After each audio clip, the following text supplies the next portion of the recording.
Joining me now, New York Congressman Jamal Bowman and the recently restored Tennessee State Representative Justin J. Pearson. Gentlemen, thank you both very much for coming to the Saturday show. Representative Pearson, you've been reinstated. This comes on the heels of two mass shootings. What do you think of this cognitive dissonance? So, the reality is we have a Republican Party that is much more concerned about how they can take control over people's lives and preservation of the NRA's ability to write our legislation than actually doing anything to protect our communities or make them safer.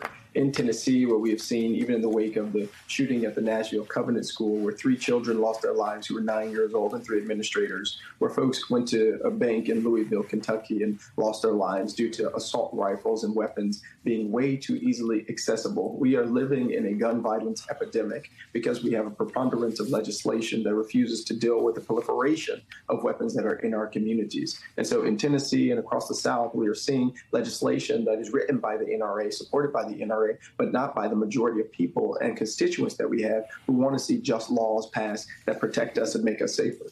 And Congressman Bowman, I would love to get your response to, well, everything that Republicans are doing, but particularly on guns, because after the Nashville shooting, I mean, you went viral with your very vocal pleading with your colleagues there in the Republican Party on Capitol Hill to do something about it, and yet they ain't gonna do anything about it.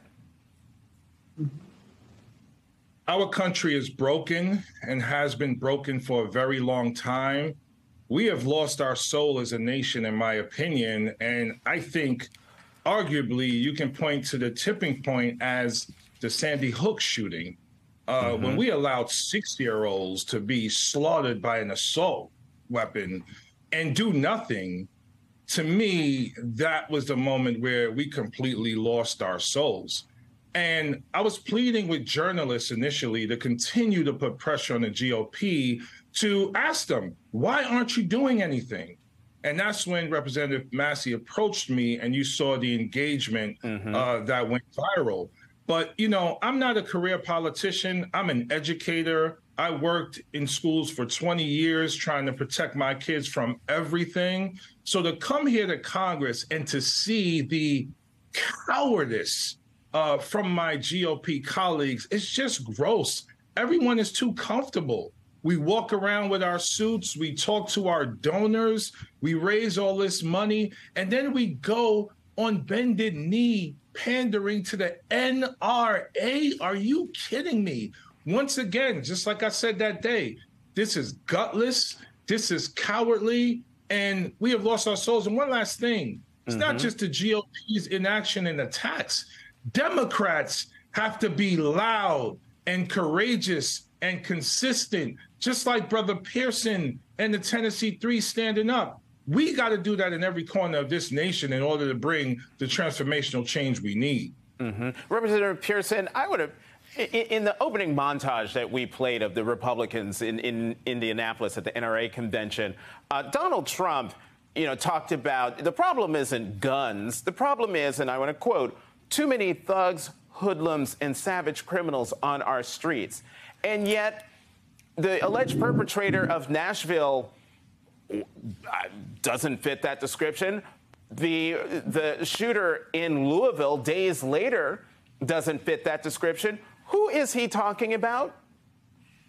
What you have is with that person is an attempt to race bait us into a conversation and fuel his base who loves to do a very similar thing because that person and others who are running for the presidency don't want to have a real conversation as it relates to the end of gun violence in our communities, although the rest of the country really does, because what we realize is it is going to a bank that is now leading to you potentially being killed. It's going to church. It's going to the movie theater, and it's our children going to schools. We have a proliferation of guns in our community that people should not have access to. The United States of America is the only place that has more mass shootings thus far than there are days. And it is because we are allowing regular people to have weapons of war on our streets. It's because we are allowing regular people to not have permits to carry their weapons. And we have people in leadership like Cameron Sexton here in our state house and the Republican Party who are much more interested in destroying our democracy and eroding our democracy than actually listening to the voices of thousands of parents,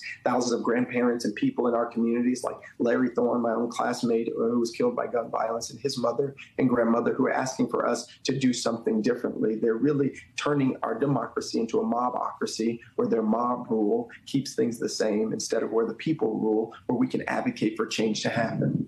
Mm-hmm. Donald Trump is the thug. Donald Trump is the thug. He admitted on video, he was being recorded. He didn't know he was being recorded. He admitted to sexually assaulting women.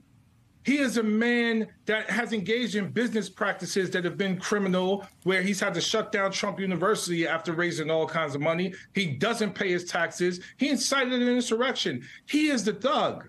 To quote your colleague, Mehdi Hasan, every accusation by the GOP is a confession. That is who he is, and that is who they have been. Banning books, attacks on the trans community, cutting Medicare, cutting Social Security, doing nothing about guns. Their thuggish behavior leads to the death of people. Republican-led counties across the country are counties with the highest rates of death in our nation. I also want to mention gun trafficking. The guns that come into places like New York come from Republican-led states. We actually know who the traffickers are. We know who the gun owners are, and we're not doing nothing about it. This is inaction from a legislative perspective, but also from a procedural and collaboration perspective, because out of the 17,000 law enforcement agencies in our country, only 7,000 actually track firearm incidents.